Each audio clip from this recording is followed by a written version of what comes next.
Good morning students. Last topic में हमने study किया था कि डेफिशिएंट डिमांड क्या होती है और डेफिशिएंट डिमांड के क्या क्या कॉजेज होती हैं।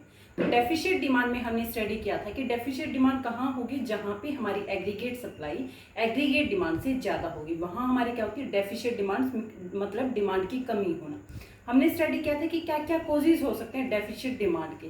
तो हमने स्टडी किया था कि अगर हमारी डिमांड कम होती है, डेफिशिएंट डिमांड होती है, तो इसकी वजह से जो हमारे एक्सपोर्ट्स हैं वो कम हो जाते हैं, जो हमारे इंपोर्ट्स हैं वो इंक्रीज हो जाते हैं, या हमारा जो प्राइवेट कंजप्शन एक्सपेंडिचर है वो रिड्यूस हो जाता है, या हमारा जो इन्वेस्टमेंट एक्सपेंडिचर है वो रिड्यूस हो जाता है।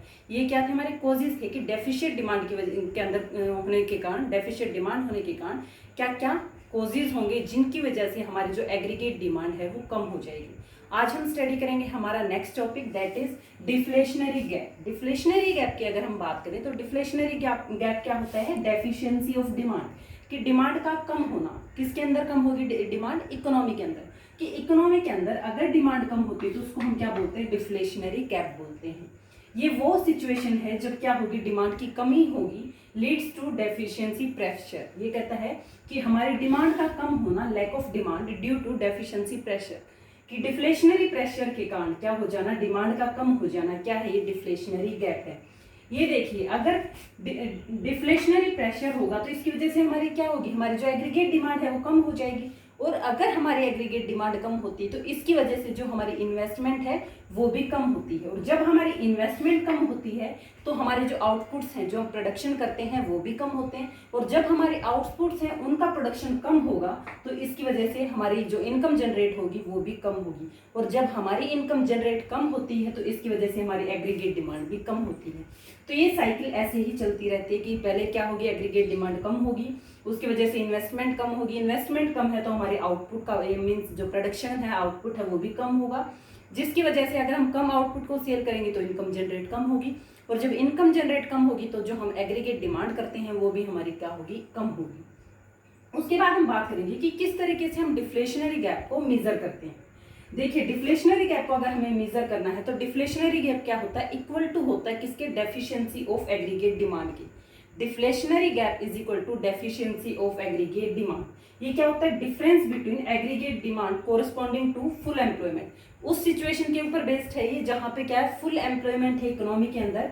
Difference between aggregate demand when there is full employment in the economy and plan aggregate demand, की फुल कितना है, जब हम रिसोर्सेज का फुल यूटिलाइजेशन कर रहे हैं तब हमारी एग्रीगेट डिमांड क्या है वो।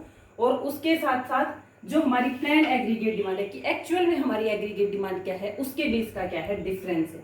यहाँ देखिए डायग्राम के अंदर ये हमें क्या दी गई है, एक्स एक्सिस पे इनकम या जीडीपी, वाई एक्सिस पे हमें एग्रीगेट डिमांड दी गई है। 45 डिग्री पे हम क्या ड्रॉ करते हैं, हमारी एग्रीगेट सप्लाई जो हमारी इनकम के इक्वल होती है। एग्रीगेट डिमांड पी क्या है, हमारा प्लान आउटपुट मींस एक्चुअल में कितना आउटपुट है। और एडीपीएफ मींस क्या है, एग्रीगेट डिमांड कब है, जब हम फुल यूटिलाइजेशन कर रहे हैं रिसोर्सेज का। मींस हमारा इक्विलिब्रियम पॉइंट सेट तो यहाँ होना चाहिए, लेकिन हमारा इक्विलिब्रियम पॉइंट कहाँ सेट हो रहा है, यहाँ सेट हो रहा है। मींस जो इतना ये गैप आया है ये क्या है, हमारा डेफिशिएंसी ऑफ डिमांड है। ये गैप क्या है, डिफ्लेशनरी, इसको हम डिफ्लेशनरी गैप बोलते हैं या डेफिशिएंसी ऑफ डिमांड बोलते हैं।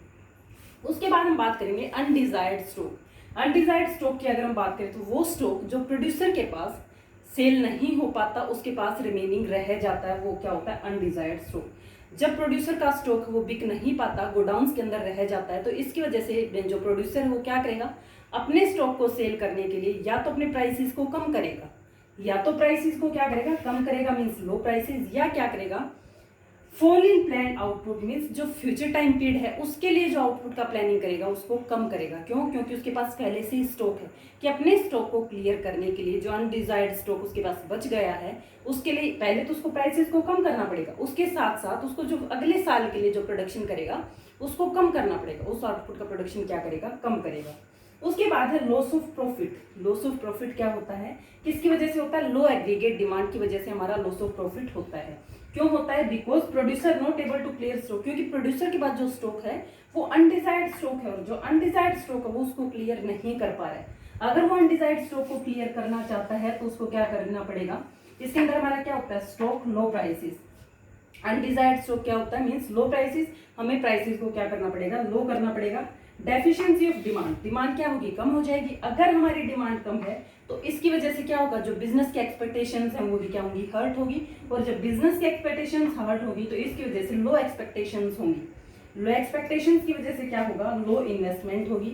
और लो इन्वेस्टमेंट होगी तो इसकी वजह से लो लेवल ऑफ इनकम होगी, या हमारा जो एम्प्लॉयमेंट है उसका लेवल क्या होगा, लो होगा।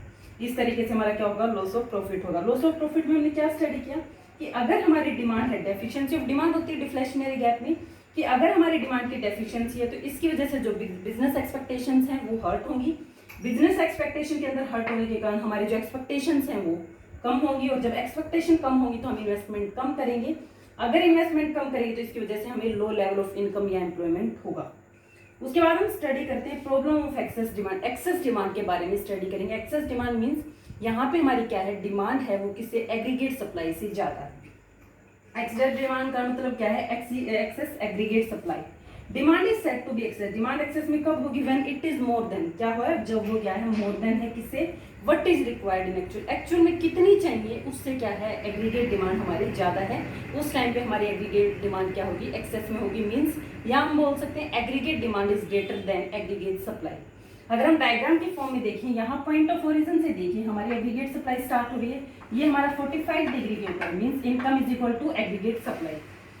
एडीएफ हमारा क्या होता है और एडीपी हमारा क्या होता है, एडीपी क्या होता है, प्लान, और एडीएफ क्या होता है, जहां पे हम रिसोर्सेज का फुल यूटिलाइजेशन करते हैं। मीन्स हमारा जो इक्विलिब्रियम पॉइंट है वो यहाँ सेट होना चाहिए। क्यों, क्योंकि एग्रीगेट सप्लाई को, हमारी जो एग्रीगेट डिमांड है, फुल यूटिलाइजेशन जब रिसोर्सेज का करें तो वो यहाँ इंटरसेक्ट करें। मीन्स इक्विलिब्रियम यहाँ होना चाहिए, लेकिन हमारा इक्विलिब्रियम यहाँ सेट हो रहा है। मीन्स इक्विलिब्रियम पॉइंट से ऊपर सेट हो रहा है, तो ये हमारा क्या हो गया, एक्सेस डिमांड। जो ये डिफरेंस आया ये हमारा क्या है, एक्सेस डिमांड। इसको हम एक्सेस डिमांड बोलेंगे। सो आज के टॉपिक में हमने स्टडी किया डिफ्लेशनरी गैप क्या होता है, या लॉस ऑफ प्रॉफिट्स क्या होते हैं, या प्रॉब्लम्स क्या होती हैं एक्सेस डिमांड की, तो उनके बारे में स्टडी किया। सो topic completed. Thank you students.